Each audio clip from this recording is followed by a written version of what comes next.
Guys, good afternoon. So, pasilip ko lang po ulit ang aking mga alagang corgi. So, graduate na po sila.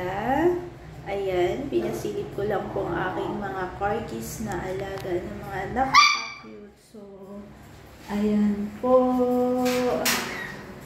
Ayan po sila. Battle feeding and show feeding since day 1.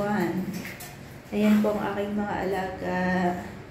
Yan po, for the month of January, graduation day. Yay! Uuwi na po sila.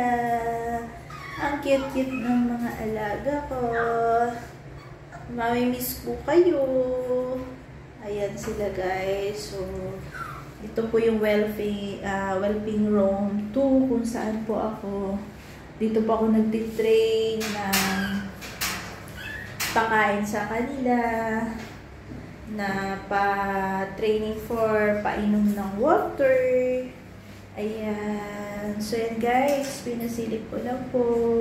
Mamaya, nantay ko lang po yung owner.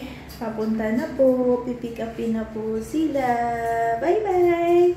And guys, pinasilip ko lang po. God bless!